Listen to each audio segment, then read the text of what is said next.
What's going on, world? Your man Pat Caesar LLC, towing and roadside services. We out here in Samson right now, and I was like, man, I got this video upon request from people asking me about pricing. So of course y'all know I'm in the towing and roadside services game, but this is gonna go across all facets of business that are service based.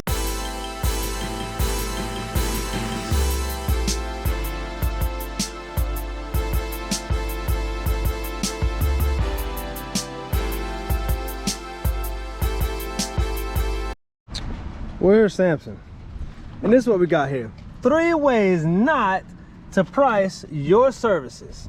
And like I said, we're gonna break this down. Point 1, boom, boom, boom. Oh, point 2, boom, boom, boom. And then point 3, boom, boom, boom. Conclusion. Let's talk. So the first point we're gonna make here, man, look, don't mystery call your competitors. I mean, I guess you could, but let me explain why it may not be in your best interest to mystery shop or guest call your competitors to be able to figure out what to charge for your services. So the number one reason I think within this point of why you don't necessarily want to base your prices off of your competition by mystery shopping or mystery calling is because you don't know their overhead expenses. So for example, I could charge something different as my equipment is paid for. If you're making a payment on a 20, 30, 40, 50, $100,000, you know, piece of equipment or multiple pieces of equipment, your prices may be a little bit different than mine. The point is, you don't know that person's overhead, and you can't base your overhead off of what you think somebody else's overhead is. The second reason why you don't want to necessarily base your prices off of somebody else's by mystery calling or mystery shopping or whatever you want to call it is because you don't know their experience. So sometimes it would take me hours to do something that now would take me 20 minutes, 30 minutes tops. So you can't base somebody else's experience of them charging X amount per hour because you don't know how long it's even gonna take them, let alone how long it's gonna take you. That's something to really, really keep in mind. Reason why you don't want to mystery shop, right? And base your prices off of that.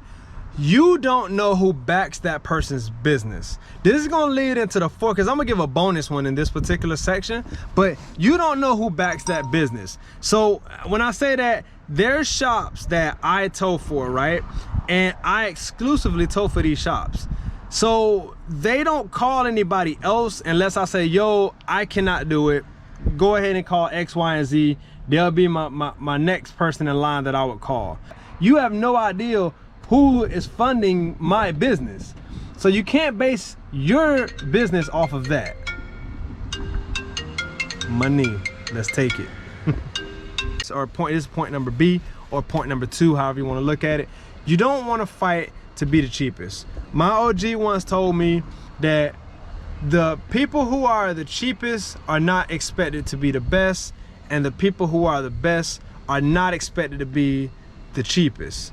And that rings true with everything. If you just think about designer clothes, for instance, you can easily see that, you know, the manufacturing probably costs about the same, but people will pay $100 for a shirt versus $5 for a shirt just for a name. You don't want to fight to be the cheapest, but let's go ahead and break this down just a little bit more. So I mean, this goes so far, but the first reason is that you're not gonna get no respect. Like, nobody respects the cheapest person. I mean, and this is throughout any industry, whether you're doing hair, whether you cutting grass, whether you painting houses, whether you towing it, it don't matter. The cheapest person, you don't want to base your prices off of fighting to be the cheapest, because you don't get any respect. You don't usually get referred because, you know, you're the cheapest, but you're referred because you give the best quality for the money, the best bang for the buck. The second point to it is you're just gonna bring yourself down. Now, I made a video about this before, and I talked about the $50 tow guy and what ends up being his come up, his mainstream, and then ultimately his own demise. And that's essentially the same story here. Is you are fighting to you're fighting for a mediocre position if you are the cheapest, right? You bring yourself down because there's always gonna be the person who's gonna be cheaper. There's always gonna be the person who still thinks that you're too expensive. Even though you're cheaper than everybody else, that's not what they want to pay. So what happens is, if you do that long enough and your overheads are high enough, well, you'll end up going out of business. So you don't want to fight to be the cheapest. It's literally just a race to the bottom at that point. So number 3 reason out of the point number 2 on why you don't, or 3 ways you don't want to price your services, is you won't get repeat customers like that. Now, I have watched this business model throughout different arenas, man. I got, you know, people that I know who do all types of services. Henceforth, one of the reasons I do a service-based business is what is easiest for me and what I know how to do. And I've watched it time and time again, is that when you're fighting, you're fighting to try to get, you know, market share, and, you know, you're being the cheapest person, you essentially, you can get the customer the one time, but you won't necessarily get them back the next time. And just like what I said from the point before, it's because there's always going to be somebody cheaper. Like, you cannot always be the cheapest person. Matter of fact, I don't think you should be the cheapest at all. I have one of the oldest trucks in my area, and I'm one of the most expensive. And I could do that. Look at my reviews. Like, I provide the customer service. I'm there with that ETA. Like, I am communicating. You know exactly what time it is, and based off of what hundreds of people have said, you can actually see me do the thing that people said that I do, because I've signed up to do the thing that I said I'm gonna do. So I don't fight to be the cheapest, even though I actually do probably have the oldest equipment in my entire area. Like, I'm not ashamed to say that, because I'm getting that bread. And I'm not gonna stop doing it to try to appease people who wouldn't come back from our services in the future. You want those repeat customers. And when you're cheap, you're not gonna get that repeat customer, guarantee you. Man, before we go any further, because I ain't gonna lie, a part of me thinks that I might be giving up too much sauce right now. Like, there's a lot of sauce right now. But listen, if you need some additional help, right? Let's specifically in the towing industry, because that's what I do. I got an ebook, Roadside Guide to Profits. This will help you be able to get more profitability, help yourself be a little bit more presentable, even if you got old equipment like me, because I'm out here really doing it with old equipment, like, and I'm not ashamed to say that. But I can keep them trucks rolling. They give you different ideas on different ways to make that money. And if you want help with that, go to CesarAuto.com, download or actually it's not even free anymore, but I have the ebook, Roadside Guide to Profits. I would love to help y'all out. And if you need further, if you want to just get straight to the point and cut to the chase, book a call with me, consultation, and I can give it to you. There's gonna be links somewhere in the video, probably down here somewhere, but you can also go to CesarAuto.com if you do want to book your consultation and just talk and just get it out, ask the questions directly, and get straight to that money. I would love to help you do so. Otherwise than that, let's get back to the episode. You do not base your price off of what you think customers want to pay. Let me break this down a little bit further. Listen, your customers do not know your overhead. Your customers do not know what it costs you to acquire them as a customer. They have no idea what expenses are related to your product or services.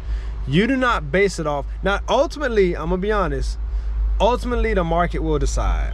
Ultimately, the market will tell you what that thing that you have is worth, and then you just go with it from there.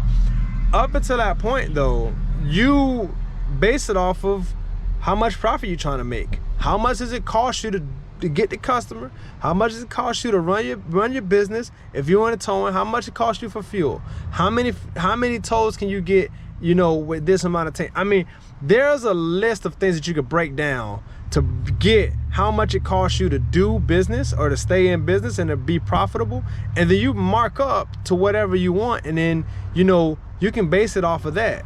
But the problem is customers don't know that expense. So if I say a tow from point A to point B is $100, they say, man, can you do it for 65, maybe 70? I say, I really can't. But at the end of the day, if I wanted to, I could, if it's not gonna decrease my market share or decrease my market value.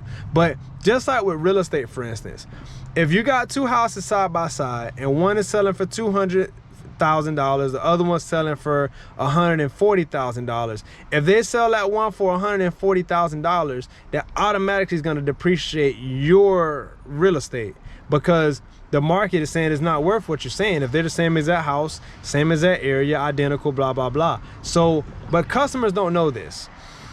The second you go to bringing down your price to appease the customer, you automatically drop your market value. And that's not the way to price your services. Point B, they don't know your level of expertise. Now, like I said in a previous portion of this video, you know, there was a time where I would be doing winch outs for like 2 hours. Now it takes me like 20-30 minutes, depending on where it's at. You know, having the right equipment, having the right expertise, they don't know that. And just like anything else, your services are not being based off of, how can I put this? It's based off of your expertise. For instance, would you rather have somebody, if you had to get brain surgery, or let's say heart surgery, right? Would you want somebody who went to school for 5 years to be a heart surgeon, or the one who spent, you know, 20 years being a heart surgeon? Do you want the one who's got more experience with doing it or less experience? And I mean, it's kind of a no-brainer at that point.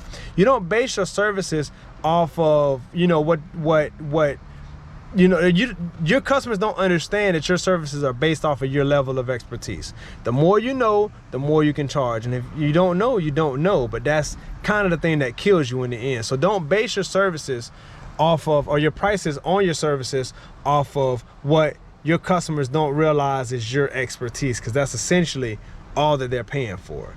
So I think I gave y'all quite a bit of game on this. I ain't gonna even lie to you. It might have been a little bit more. It feels good outside now. This video is supposed to be outside. I'm just chilling at the basketball court. I'm about to go get my kids, and we're gonna play some ball for a little bit. But this video has essentially been, where we at right here, 3 ways not to price your services. All right, I hope y'all got some value from this. I hope y'all got some game. Again, if y'all need some help, y'all want to talk personally on some service-based stuff, on some business-based stuff, y'all can go ahead and link your homie. It's going to be in the link or the description of the video here. Book your call, consultation, come and holler at your homie. If you need to get some guide to this roadside game and towing game, man, Roadside Guide to Profits ebook available. The link is also going to be in the description. I appreciate y'all tapping in. And if y'all think I missed something, y'all need to know something specifically, I want to see it in the comments section down below. Remember to like, share, and subscribe to the channel if y'all trying to figure out this whole thing that we got going on here, man. We are building out here.